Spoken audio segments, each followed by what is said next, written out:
O título da nossa mensagem de hoje encerra duas perguntas. Primeira, quem é o Espírito Santo? E a segunda, o que é o Espírito Santo? E agora a pergunta ao nosso ouvinte: qual das duas opções, dentro da sua maneira de crer na Bíblia Sagrada, você opta, escolhe, tem consciência de que o Espírito Santo é uma pessoa e responde comigo que o Espírito Santo é uma pessoa, e por isso a pergunta é: quem é o Espírito Santo? E não negando a personalidade do Espírito Santo, faz declarações contrárias como sendo o que é o Espírito Santo. Então nós temos uma tradução da Bíblia, de Gênesis 1 e 2, a tradução do Novo Mundo, que coloca que o Espírito Santo é a força ativa de Deus. Ora, força ativa é alguma coisa, não é ninguém, não é uma pessoa, um ser.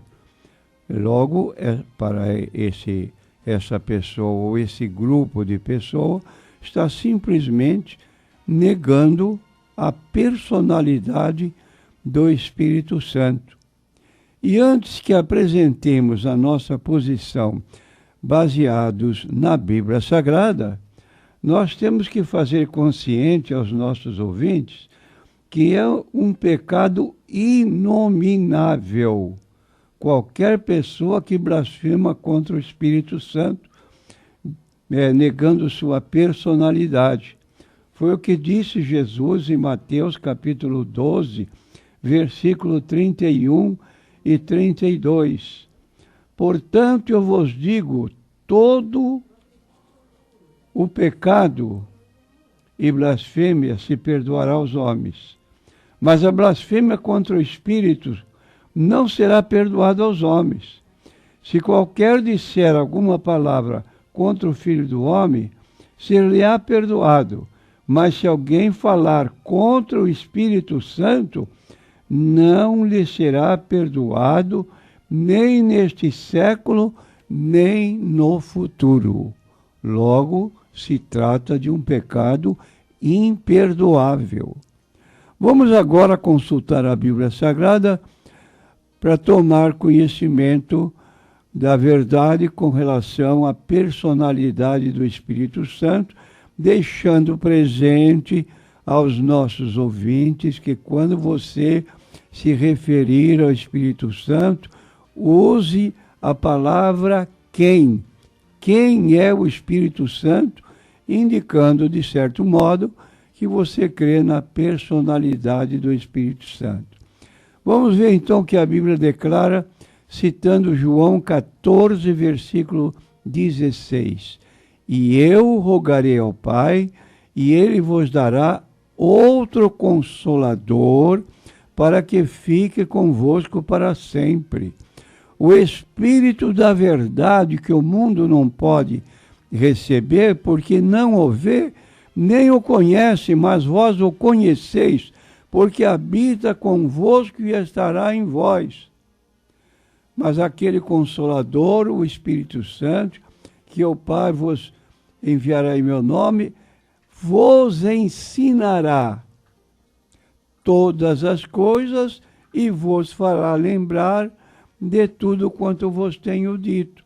Ora, para ensinar, para fazer lembrar, trata-se de uma personalidade. Então, a doutrina do Espírito Santo faz parte de uma chamada colocação que nós denominamos pneumatologia, que é o estudo da pessoa, obra, ministério do Espírito Santo. O termo vem do grego ar, vento, espírito. Há teólogos frios na fé, modernistas e irreverentes que, menosprezando o Espírito Santo, afirmam que ele é tão somente uma força ou poder que emana de Deus.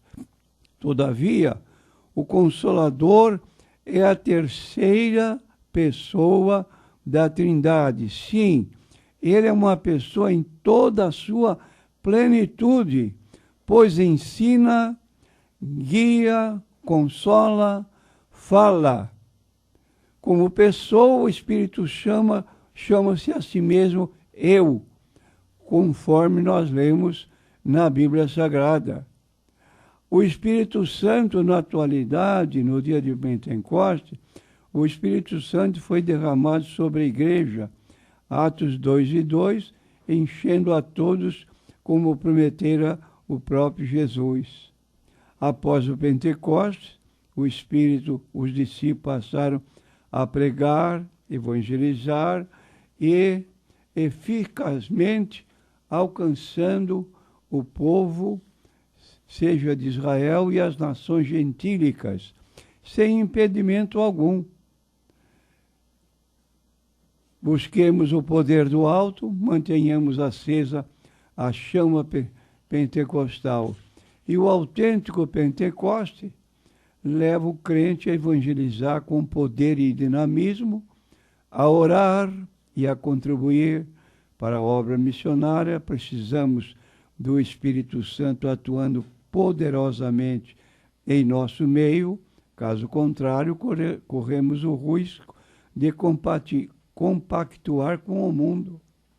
Laodiceia, a igreja que estava nessa cidade, tornou-se intragável porque havia se tornado espiritualmente morna, como lemos em Apocalipse 3:15. Busquemos, pois, o poder do alto, lancemos-nos à conquista do mundo para Cristo no poder do Espírito Santo, conforme nós lemos em Atos, capítulo 1, versículo 8, que são palavras do Senhor Jesus Cristo: mas recebereis a virtude do Espírito Santo, que há de vir sobre vós, ser-me-eis testemunhas, tanto em Jerusalém como em toda a Judéia e Samaria e até os confins da terra. O autêntico Pentecoste leva o crente a evangelizar com poder e dinamismo e assim fazer a obra que Deus requer de nós, conforme lemos em Romanos capítulo 12, e no versículo 2, lemos assim o que diz a Bíblia Sagrada. Romanos 12, versículo 2. E não vos conformeis com este mundo, mas transformai-vos pela renovação do vosso entendimento, para que experimenteis qual seja a boa, agradável e perfeita vontade de Deus. E em 1 João, capítulo 2 e versículo 15, nós lemos também na Bíblia Sagrada a seguinte colocação, que diz assim: não ameis o mundo, nem o que no mundo há. Se alguém ama o mundo, o amor do Pai não está nele.